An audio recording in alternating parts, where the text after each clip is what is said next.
He does it again, one punch knockout. Derrick Lewis puts out Curtis Blaydes in the second round. Nobody has ever knocked out Curtis Blaydes the way Derrick Lewis did. And just how like every Derrick Lewis fight goes, he's losing the fight. He looks like he's a step behind. He's getting outstruck in the fight until he finds that perfect moment to land that one punch that he needs to shut out your lights. And even happened to Curtis Blaydes of all people. And it's actually kind of surprising because Blaydes looked way better than ever before. This was the best Curtis Blaydes I've ever seen. An entirely different kind of striker. I mean, he was completely outstriking Derrick Lewis from almost every moment of the fight. His jabs were precise, a lot of high feints to land low kicks, amazing fading away from Derrick Lewis's big power punches to chase down his own counter shots afterward, precisely fading away from the right overhand to land his right crosses and his left hooks, and always mixed up head strikes with leg strikes, completely taking over the striking exchanges until Derrick Lewis timed the one punch he said that he was looking for the entire fight. Derrick Lewis said the only punch he was looking to throw was a right uppercut. That was it. That is some serious confidence he has in his hands. Not only the power, of course, he knows if he lands one, he can knock out anybody in the world, but it's also confidence in his timing. He needed to know when was Curtis Blaydes going to shoot him for the takedown, because that's when he was going to counter with that right uppercut, and he did it precisely. And that is so crazy to think about. Imagine being up against the #2 contender of the world who's ready to get a title shot after this. On the betting odds, you're a 4-1 underdog. Predictions all across the board, everybody's predicting that Curtis Blaydes should absolutely dominate this fight. And you're so confident that all you're looking for is one single kind of punch, an uppercut out of a plethora of different techniques. No, I'm just gonna look for one uppercut. Once he shoots in, I'm gonna knock him out. Imagine that's how confident you are going up against this guy. There were 2 times Curtis Blaydes went low for the takedown, and Derrick Lewis made the same motion to duck down and meet him low as well. The first time he drove in a right underhook, same motion as a right uppercut, but the difference there was, it was the first time he tried to actually measure for it, and Blaydes had Lewis up to the cage, shortening a lot of the distance that Lewis needed in order to time the perfect uppercut. So he got that feeling down,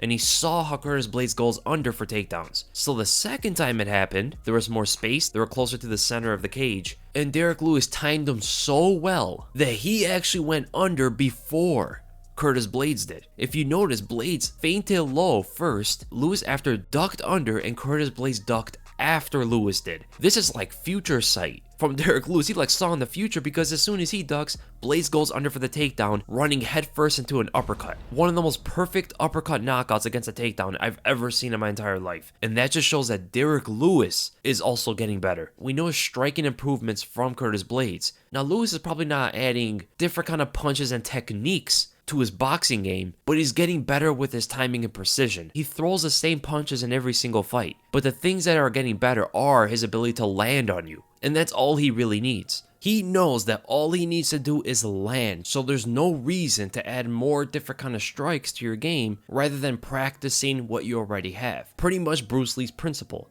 I fear not the man who has practiced 10,000 kicks once, but I fear the man who has practiced one kick 10,000 times. That right overhand and that right uppercut, those are his practiced punches. And the reason why Derrick Lewis was able to time and land those punches was mainly because of his patience in this fight. He wasn't rushing for knockouts, he wasn't blitzing forward like we've seen in the past. He was so calm in the fight. The patience that I saw from Derrick Lewis is something that's really good going forward in his later career, because if he could be composed against Curtis Blaydes, who's one of the best wrestlers of the division, that's very promising for Derrick Lewis moving forward. And not only that, for the first time, I see Derrick Lewis posting forward as he's moving away, retreating intelligently while using his reach to keep distance between him and his opponent. He's never done anything like this in the past. And Derrick Lewis also had a few moments in the fight where he was slipping the jab and countering with the left hook. Off of the left hook, he was hoping to land the big right overhand, but the positioning for the right overhand seemed to be a little bit off for Derrick Lewis. Just a little bit of adjustment, and he would have landed a lot of those right overhands that he was missing. It's also due to the fact that Curtis Blaydes' movements were a lot more erratic and much more unorthodox in this fight. But those left hook counter punches by slipping the outside of the jab were something I'd never seen see from Derrick Lewis as well. He's always looking to pull back for the right overhand or wing over your jab with the right overhand instead of slipping it to counter with his own left hook. A punch we don't see him use for that reason. And the other thing is the replay never showed what the real eye poke from Curtis Blaydes was. They showed something different than what actually caught Derrick Lewis's eye. It was a left slap that Curtis Blaydes for some reason kept going to, and it seemed to scratch Derrick Lewis's eye. Instead of poking it, it looked like it scraped it, and that's, I think, way worse, right? But one moment I want to cover from Curtis Blaydes in the first round was so impressive, man. He pumped forward and threw out the jab. Derrick Lewis is able to slip on the outside of it again,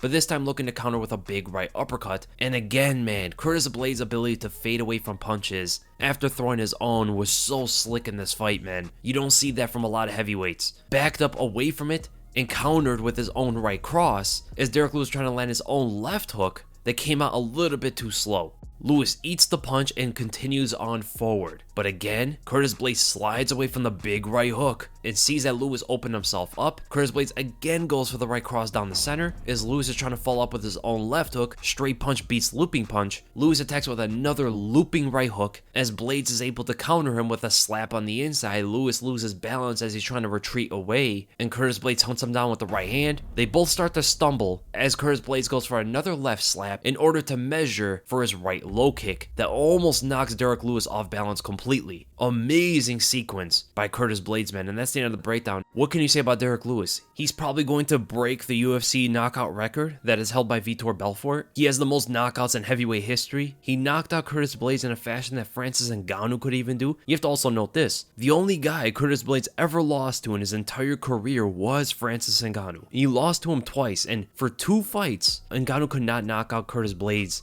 the way Derrick Lewis did. Now, there is the argument that Ngannou softened Blaydes' chin after fighting him twice, and he got concussed multiple times in both fights. So maybe Curtis Blaydes isn't as durable as he used to be, but still, man, one punch like that is something incredible. He probably has to be up next for a title shot, because if Blaydes beat Derrick Lewis, he would be the next heavyweight contender. With Jon Jones in the picture, it does kind of change things up a bit. With things being normal, Lewis would get a title shot. If Blaydes beat Lewis, he would have got a title shot. But it seems like Lewis doesn't care for a title shot, so maybe this would be a little bit better for all parties involved. I know Lewis called out Alistair Overeem before all this. Maybe he takes that fight. I think the fight that makes the most sense is the winner of Rozenstruik and Gane versus Derrick Lewis. That makes the most sense because they're fighting in a week from now. Derrick Lewis seemed to not take that much damage. I know he got poked in the eye and he took some blows to the leg, but with all things considered and how fun either of those fighters up against Derrick Lewis would be, that probably has to be the next fight in line, and the winner of that for sure becomes the #1 contender ready for a title shot. Seems like Jon Jones is gonna get it before everybody, so let's do one more. Derrick Lewis versus the winner of Jairzinho Rozenstruik versus Ciryl Gane to determine who is going to be the #1 contender. So I hope you guys enjoyed the breakdown. If you did, make sure to thumbs up, drop a cut, make sure to subscribe, and I'll see you guys